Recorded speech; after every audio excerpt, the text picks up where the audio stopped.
Alors, bonjour à tous, on s'attaque à centre étranger, jour 1, l'exercice 3. Un exercice d'équadif, équation différentielle, pas si classique, parce qu'il y a des tournures de questions. Oh là là, même quand on est bien au point là, sur les équadifs, bah, finalement il y a des choses à redémontrer. Donc on va le voir, on va le voir. Alors déjà, la première équation différentielle dont on nous parle au tout début du sujet là, oh là là, qu'est-ce qu'elle est simple, c'est incroyable. Y' égale y. Alors, elle fait partie des équations différentielles que vous avez l'habitude de travailler en mode homogène, c'est-à-dire des y' à gauche et du ay à droite, voilà, d'où son nom aussi, E0, nom typique pour des équations homogènes, E0 ou EH. Et donc, comme elle est de la forme y' égale à y, on va pouvoir balancer les solutions directement. Mais, pour la question, là, on demande de démontrer que l'unique fonction constante solution de l'équation différentielle est la fonction nulle.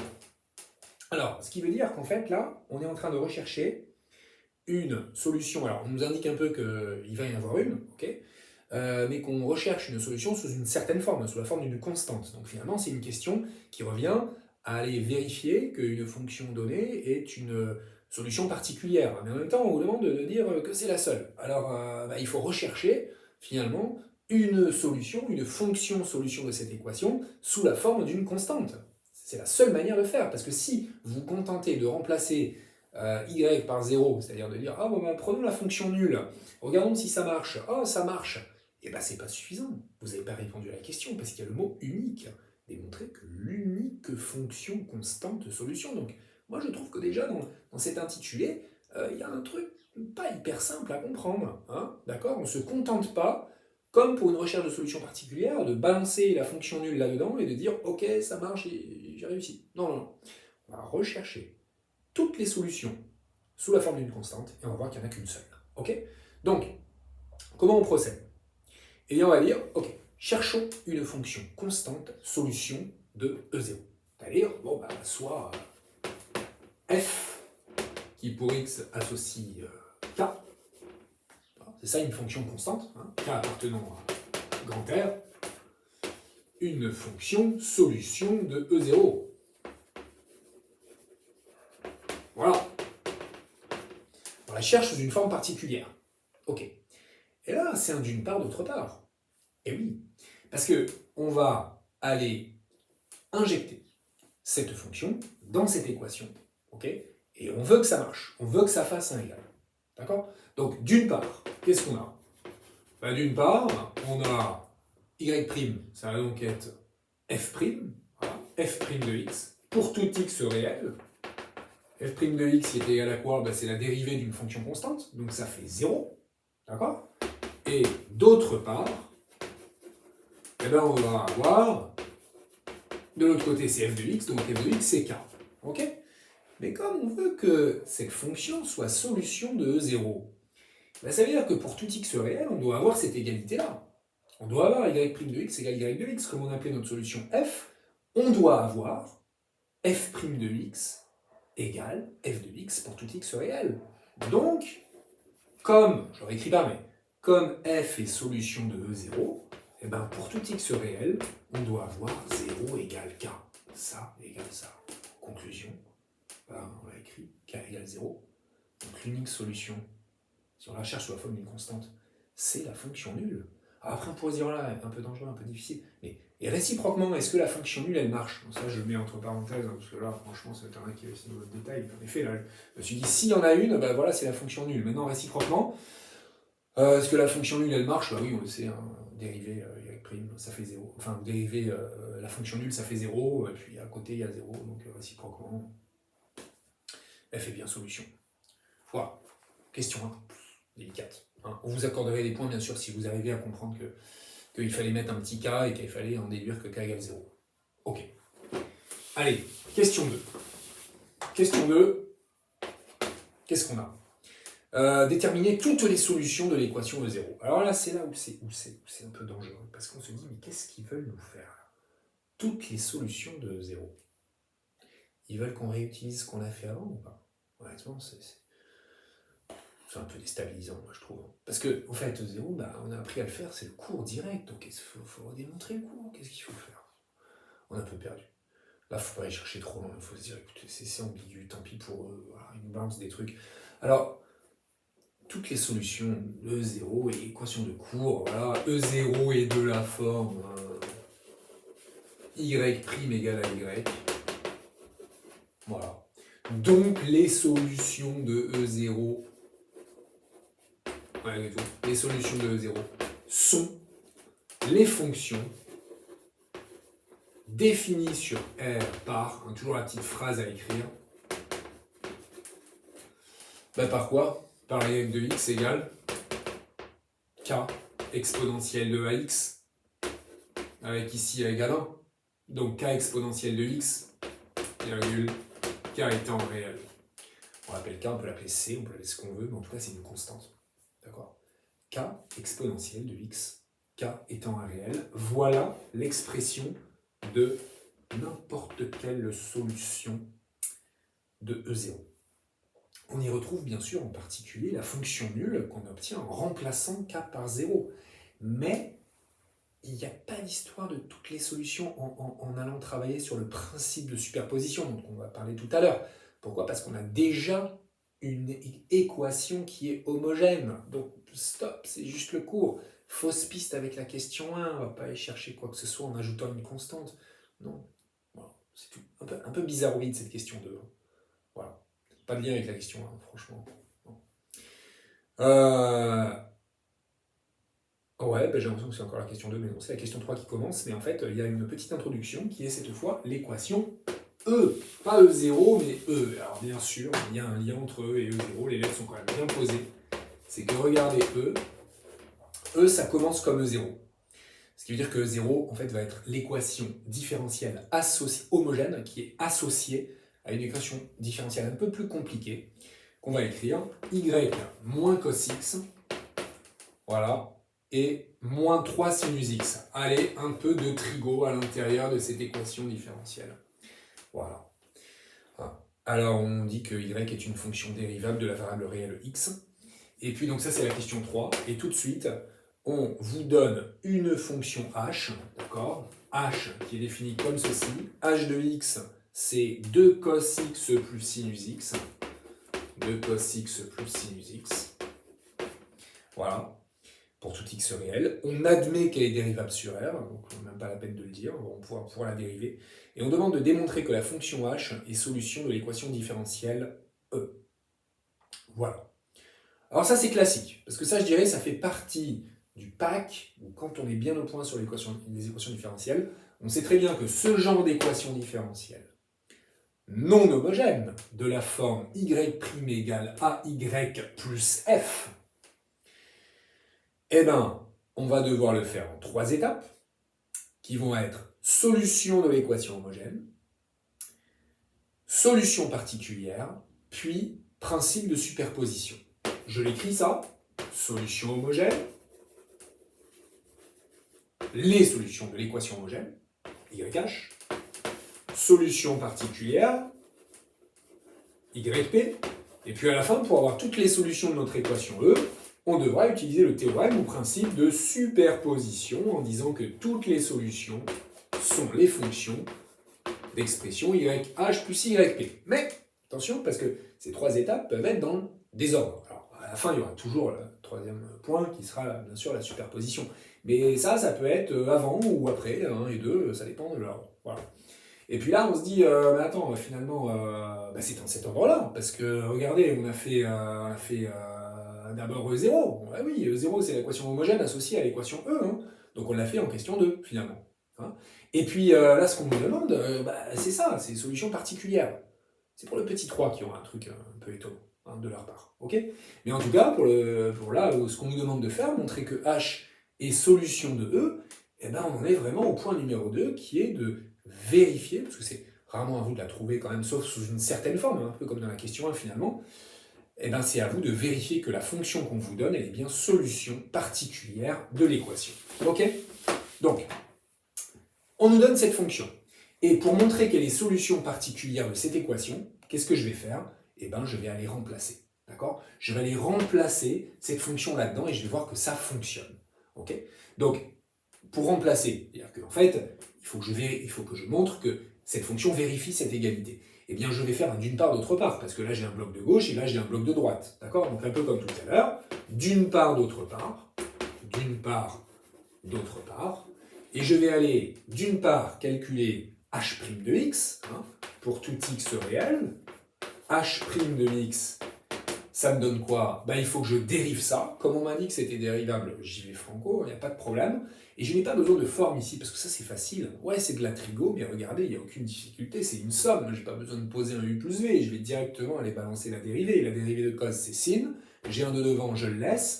Donc ça me fait moins de sin x. Ok, la dérivée de sin, c'est cos, plus cos x. Alors bien évidemment, il faut être au point sur la dérivation des fonctions trigo. Ok, c'est fini, le bloc de gauche. Le bloc de droite, le d'autre part, qu'est-ce qu'il faut que j'aille calculer? Bah, y moins cos de x moins 3 sinus x. Donc je vais aller remplacer y de x par ma fonction h, okay, pour voir si ça marche. Donc très concrètement, je calcule, là aussi pour tout x réel, h de x moins cos de x moins 3 sinus de x. Et ça, quand je le calcule, h de x, c'est ça, ça me fait 2 cos x moins cos de x moins 3 sinus de x. Voilà. Ok. Donc 2 cos x plus sinus x. Qu'est-ce que je fais là? 2 cos x plus sinus x, n'importe quoi. Plus sinus x, pardon. Moins 3. Attendez, mais n'importe quoi. Moins cos x moins 3 sinus de x. Ouais, je vais y arriver. Moins cos x moins 3 sinus de... Mais où est-ce que je suis là? 2 cos x, je fais n'importe quoi, excusez-moi. Voilà, je suis perdu. Peut-être comme vous. Voilà. 2 cos x plus sinus de x, je vais y arriver. C'est-à-dire je remplace ici y par h de x, 2 cos x plus sinus de x, moins cos x, voilà, j'en suis là, moins 3 sinus de x. Voilà, et ça me fait 2 cos x moins cos x, ça me fait cos x, et plus sinus de x moins 3 sinus de x, ça me fait moins 2 sinus de x. Ok, on est bon. Donc d'une part, j'ai obtenu ça pour tout x réel, d'autre part, j'ai obtenu ça pour tout x réel. Qu'est-ce que je constate? C'est pareil. Conclusion, ma fonction h, elle vérifie l'équation différentielle E. Je l'écris. Donc, h est solution de E. Parce que, pour tout réel x, j'ai obtenu cette égalité, finalement. Voilà, donc h est solution de E. C'est ce qu'on appelle une fonction particulière. Voilà, c'est bon. Donc, je suis serein jusque-là, parce que si je me rappelle des 3 points, donc on a dit solution de l'équation homogène, solution particulière, je m'apprête à faire le théorème ou principe de superposition, en disant, ok, c'est-à-dire que là, c'est bon, toutes mes solutions de E, je vais les avoir, il suffit que j'écrive que c'est YH, que j'ai trouvé tout à l'heure, hein, qui était K exponentielle de X, plus YP, qui est donné, et qui est donc H, d'accord? Sauf que je lis la question, et il y a écrit... On considère une fonction f définie et dérivable sur R, démontrer que f est solution de E est équivalent à f moins h et solution de E 0. Et après, il y a en déduire toutes les solutions de l'équation différentielle E, mais d'habitude, en déduire les solutions de l'équation différentielle E, c'est ce que je viens de vous expliquer. C'est le théorème de superposition. Là, qu'est-ce qu'on nous demande de faire? De redémontrer un petit peu le théorème de superposition. Quelle horreur! Ben oui, mais on est obligé de suivre le guide, hein, parce que sinon, voilà, vous ne le faites pas, puis vous passez directement à la question 5 en utilisant le théorème de superposition, mais vous n'avez pas les points à la question 4. Donc il faut suivre le guide. C'est étonnant de leur part, mais voilà. Vous avez à redémontrer le principe de superposition. Petit 4. Ah, on va y arriver, hein, mais bon... Ouais, quand même. Allez, petit 4. Donc je relis. Et déjà, hein, c'est vrai que c'est bizarrement écrit, parce qu'il y a même en français, le mot est équivalent au lieu des flèches d'équivalence, donc bon, on n'a pas tout à fait l'habitude de ça. Hein. Je réécris ça. Hein. F est solution de E équivaut à, si et seulement si, à f moins h solution de E0. Voilà, il faut démontrer ça. Alors oui, il faut avoir des souvenirs du cours, comment on a fait pour le démontrer, c'est pas si difficile, mais bien un côté un peu théorique, voilà. Bah oui, voilà. Et puis en plus, voilà, c'est une fonction f définie dérivable sur R, donc c'est pas celle du cours, c'est pas h, hein, c'est toute fonction. Vérifie ça, hein, fonction définie dérivable sur R. Voilà, alors le principe, hein, d'accord, c'est une équivalence. Donc finalement, soit je vais de la gauche vers la droite par équivalence, soit de la droite vers la gauche par équivalence, soit je vais de la gauche vers la droite par des implications, puis de la droite vers la gauche par des implications. Donc ça, j'espère que ça va pas être ça. Donc on va peut-être essayer de travailler par équivalence, justement. Voilà, ça serait pas mal. Hein, voilà, hein, de dire, tiens, en partant de ça, est-ce que je peux arriver à ça en raisonnant par équivalence? Voilà, alors on peut choisir le côté qu'on veut, en fait, ça va fonctionner. Voilà. Ça va fonctionner, alors pourquoi? Donc déjà, hein, attention, l'équation E, là, voilà, c'est pas si général que ça, dans le sens où c'est sur une équation voilà, qui est bien identifiée, hein, qui est E, et puis on vous parle de E0. Donc voilà, hein, pour ce cas particulier, avec cette équation et avec ce H, on va montrer que ça fonctionne. Alors donc on va partir de F qui est solution de E, ok, ou alors peut-être de F moins H qui est solution de E0, je ne sais pas, comme vous voulez. C'est peut-être mieux de partir de F moins H qui est solution de E0, parce que comme ça en fait on travaille sur F moins H, parce que sinon c'est peut-être un peu artificiel de repérer du F moins H. En partant de là, il faut voir que F moins H est solution. Ouais, franchement. Donc on va partir de ça, ok, on part de la droite. On écrit que F moins H est solution de E0. Ok, donc on part de ça. F moins H solution de E0. On essaie de travailler par équivalence. Ça équivaut à dire que pour tout x appartenant à grand R, F moins H de x, c'est une fonction de différence entre les deux fonctions F et H, eh bien, elle est solution de E0, ce qui signifie que sa dérivée, d'accord, pour tout x, sa dérivée est égale à elle-même. Ah ouais, c'est ça. Hein. Voilà. Alors, déjà, f moins h de x, bloc de droite là, f moins h de x, qu'est-ce que ça veut dire ça? La fonction f moins h, ben, c'est f de x moins h de x. C'est comme ça que je définis une fonction somme ou différence, hein, linéaire. Hein. Donc f de x moins h de x. Ok? Et de l'autre côté, il me faut la dérivée de f moins h. Mais c'est comme la dérivée d'une somme. C'est une somme. Donc comment je dérive une somme? La dérivation, c'est linéaire aussi. En fait, je dérive chaque élément de ma somme ou de ma différence. Donc dans mon bloc de gauche, je vais avoir f' de x moins h' de x. Ok? Toujours pour tout x appartenant à un terme. Voilà. Donc j'obtiens quoi? J'obtiens f' de x moins h' de x égale f de x moins h de x. Et mon but, c'est de montrer que f est solution de E. Et E, je l'écris comme dans un point parce que je l'ai effacé. E, c'est quoi? C'est y' égale y, et je vais continuer après, y moins cos x moins 3 sinus x. Moins cos x moins 3 sinus x. Alors de toute façon, pour que je montre que, mon objectif, hein, que f est solution de E, je rappelle que je vais de la droite vers la gauche, il va falloir que à gauche, j'ai f' et que à droite, j'ai f moins cos moins 3 sin. C'est ça que je veux. D'accord? Donc je vais isoler mon f' tout seul à gauche et je vais espérer que à droite apparaisse cette chose-là avec f à la place de y. On y va. Pour isoler mon f', je l'écris tout seul et je passe mon h' de l'autre côté. f de x moins h de x plus h' de x, que je peux écrire aussi plus h' de x moins h de x. Voilà. Alors, je peux remplacer, d'accord? Si je remplace, ça marche. Pourquoi si je remplace, ça marche? Parce qu'on me donne h de x, d'accord? On me donne h de x. Et on a dérivé tout à l'heure h de x, d'accord? Donc on a récupéré h' de x.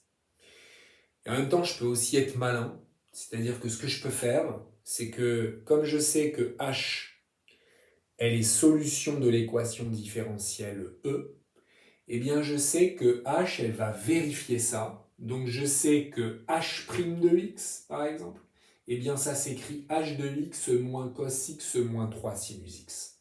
C'est ça, là, et tout ça, que je peux remplacer par h de x moins cos x moins 3 sinus x. Pourquoi? Je n'ai plus la place de l'écrire, mais car h est solution de E.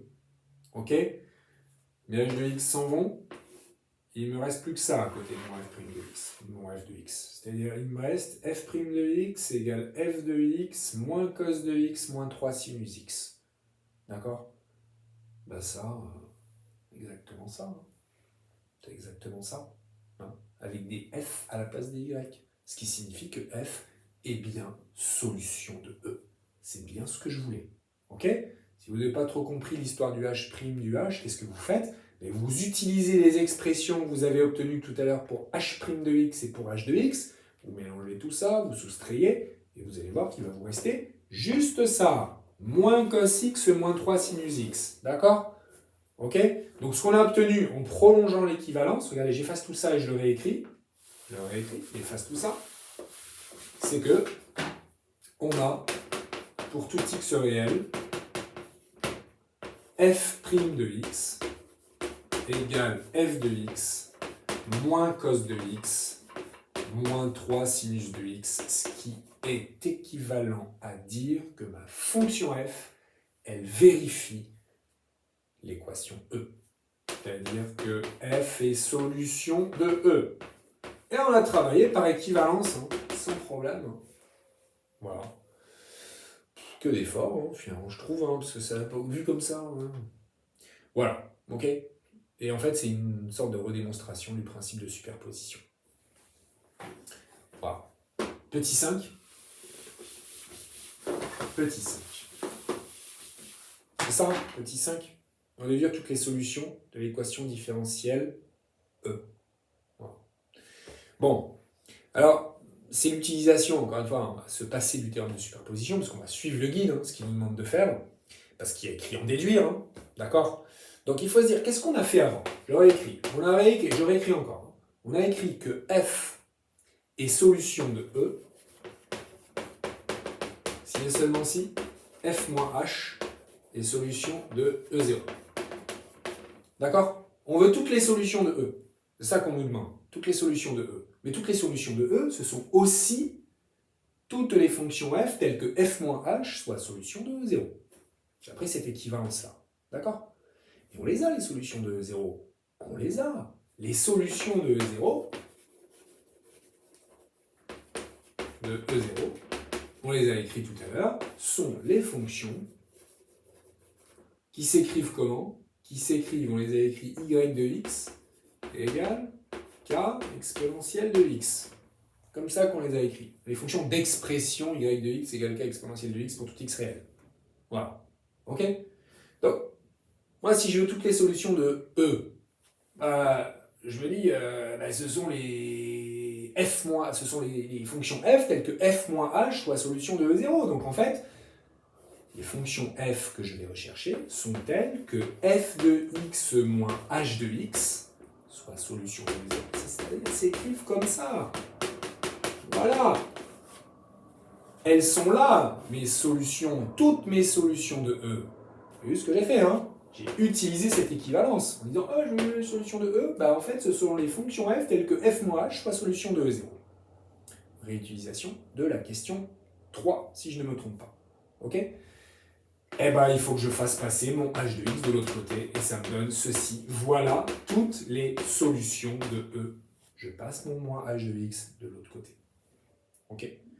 Et donc, j'en ai plein, des solutions, et quand je les écris, elles s'écrivent comme ça. C'est-à-dire k exponentielle de x.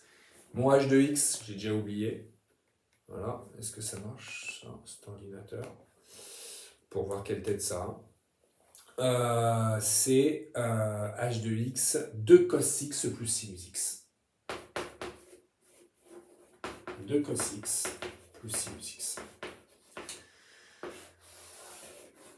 K appartenant à grand R. Que d'efforts, parce que normalement, on a appris dans le cours théorème de superposition, il suffit d'aller prendre la solution de l'équation homogène, qui était ce truc-là, solution particulière, qui était cette chose-là, et puis on ajoute les deux, et puis c'est fini. Ok, là, il faut tout redémontrer. Voilà. Ok, et puis après, comme souvent, ça enchaîne sur la recherche d'une unique solution, qui vérifie une certaine condition, une certaine contrainte, d'accord? Donc, on vous demande l'unique solution de G telle que G de 0 égale 0, ok? Donc, théorème de cours, on sait qu'il y en a une seule, donc on a confiance. Elle va avoir cette tête-là, mais avec un cas particulier, d'accord? Un cas, qu'on va trouver. Okay. Et d'ailleurs, quand je vous regarde un peu plus loin, je me dis, c'est peut-être le cas qui apparaît dans l'intégrale de la question 7. Hein. Ok. Voilà. Donc ça, c'est la question numéro 6. L'unique solution G. D'accord? Donc j'écris ça comment? J'écris que G est solution de E et G de 0 égale 0, si et seulement si, bah déjà si et seulement si G de x il est de cette forme-là, c'est-à-dire G de x égale... Alors, vous n'êtes pas obligé d'écrire ça sous la forme d'un système, hein. Voilà, faut pas exagérer là, parce que je vais faire vraiment les choses joliment. K exponentielle de x plus 2 cos x plus sinus x, et G de 0 égale 0. Voilà, donc qu'est-ce qu'on fait en pratique? On va remplacer x par 0 et on va trouver k. D'accord? Donc on écrit qu'on doit avoir k exponentielle de 0 plus 2 cos de 0 plus sin de 0 qui doit être égal, parce que ça c'est g de 0, qui doit être égal à 0. Voilà. Et on va aller calculer tout ça. C'est une mini-équation d'inconnu k. Exponentielle de 0 ça fait 1, donc là j'ai k. 2 cos 0 ça fait 1, donc plus 2. Sin 0 ça fait 0. K plus 2 égale 0. Ce qui équivaut à dire que k égale moins 2. Et ça y est, j'ai trouvé mon unique solution qui vérifie g de 0 égale 0. C'est une fonction qui s'écrit comme ça, mais avec k égale moins 2. Donc j'en ai qu'une, je vais donner son expression. Voilà, je l'écris là.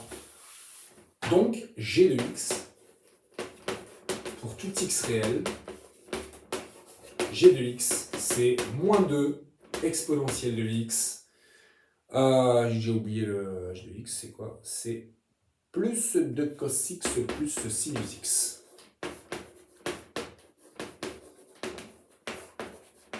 Voilà, c'est ça g de x.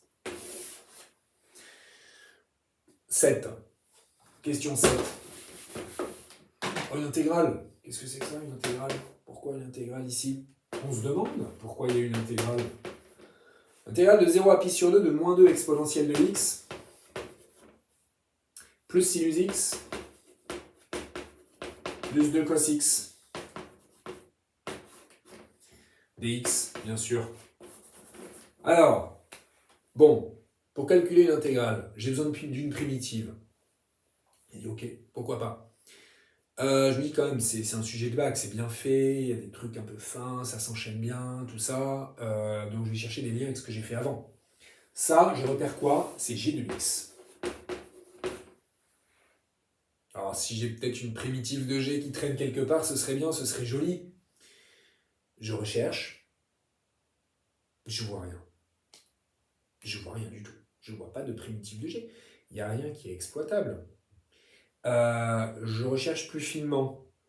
On me dit que g est solution de l'équation différentielle E. Je me dis, G vérifie G' égale G moins cos de X moins 3 sinus X. Il y a peut-être un truc à faire avec ça, peut-être. Là, je cherche et je vois pas. C'est pas fin du tout, ça. Il n'y a rien du tout à réutiliser. Vraiment. Bah ouais. Parce que j'ai des informations sur sa dérivée à G. Hein. Je sais que... Ah oui, après, je peux dire que G, du coup, ça fait G' plus cos de X plus 3 sinus X, en réutilisant l'équation E. Mais finalement, quoi ça me sert à pas grand-chose, parce que de toute façon, je sais la calculer, cette intégrale, parce que je connais une primitive de ça, je peux la trouver. Mais il n'y a rien de fin à utiliser, là. C'est dommage. En fait, ça aurait été bien que cette chose-là, on ne sache pas le primitiver, comme ça on aurait été obligé de réutiliser l'exercice. Là, réutiliser les questions précédentes, c'est vraiment se forcer à les utiliser, et franchement, c'est pas très stratégique. Il n'y a rien de terrible là. Donc il faut juste aller calculer l'intégrale bêtement avec une primitive. C'est tout. Vous êtes capable de le faire sans problème. Donc moi j'aurais écrit là, si vous voulez, là. Voilà. J'ai écrit ça aussi, on n'a plus besoin. Plus besoin, c'est décevant, hein. Plus de lien avec les équalifs. Hein. Quelle déception. Quelle déception, cette intégrale de g de x dx, j'ai même pas besoin de reconnaître que c'est g de x finalement, bah, il me faut une primitive, je peux la balancer direct parce que franchement tout ça c'est usuel, c'est une somme de fonctions qui sont usuellement primitivables, donc bah, là c'est elle-même, un moins de exponentielle de x. Là, ça a donné du moins cos, parce qu'une primitive de sin c'est cos, hein, rappelez-vous, un dérivé de cos c'est sin, donc quand je dérive c'est moins sin, quand je dérive cos ça fait moins sin, moins plus, donc ça c'est bon. Et puis là, bah, fonction qui quand je la dérive donne 2 cos x, c'est 2 sin x, voilà. 2 sin x, en effet quand je dérive ça fait 2 cos x, entre les bornes 0 et pi sur 2. Et je vous dis, il n'y a vraiment pas grand-chose de fin à exploiter.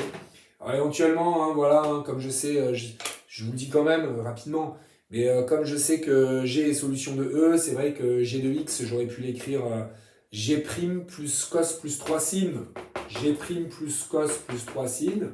Et donc en fait, une primitive de ça, ça m'aurait fait G plus sin, d'accord, moins 3 cos.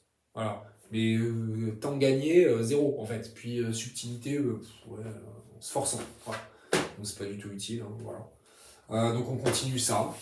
Et puis voilà, c'est tout. Hein. Moins 2 exponentielle de pi sur 2, moins cos pi sur 2. Alors cos pi sur 2, tiens, quand on fait un peu de trigo, ça fait 0. Sinus pi sur 2, ça fait 1. Donc là j'ai un plus 2. Voilà. Ça, c'est mon grand G de pi sur 2, on va dire. Primitif de G, grand G, si je l'appelle grand G de pi sur 2. Moins, la même chose avec des zéros, c'est-à-dire moins, attention aux parenthèses, hein, moins 2 exponentielle de 0, moins cos 0, c'est-à-dire 1, en fait. Voilà. Et puis, cos pi, j'ai pas, plus 2, ouais. Et puis, plus 2 sinus 0, qui fait 0. Voilà. Donc ça me fait moins 2 exponentielle de pi sur 2, plus 2 exponentielle de 0, c'est-à-dire plus 2, donc plus 2, plus 4, et puis là, je vais avoir un plus 1, c'est-à-dire, voilà, c'est-à-dire 5 moins 2 exponentielle de pi sur 2. Le décevant à la fin. Hein. Voilà, on ne sait pas trop pourquoi, on a demandé ça, c'était un peu pour un prétexte pour vous faire calculer une intégrale, ils avaient oublié une question, puis peut-être qu'ils se sont dit, quand même, on pourrait leur mettre une intégrale. Voilà. Dans cet exercice, vous l'avez vu, il y a des petits écueils, il y a de la démonstration. Honnêtement, si vous avez pas bien compris, si vous dites mais je serais incapable de refaire ça, c'est pas grave, faites ce que vous savez faire. Voilà, il y aurait une question à zapper. Et il y aurait au moins, d'un point de vue méthodologique, la bonne connaissance, d'accord, des 3 étapes nécessaires à la résolution d'une équation différentielle. En étant guidé, en essayant de suivre le guide, d'accord, 1 ou 2, hein, solution particulière, solution de l'équation homogène, et enfin 3, principe de superposition. YP plus YH, YH plus YP. Et puis on a toutes les solutions. Et enfin, juste après, la recherche d'une unique solution qui va vérifier une certaine condition. La fin, c'est... Voilà. Bon courage à vous.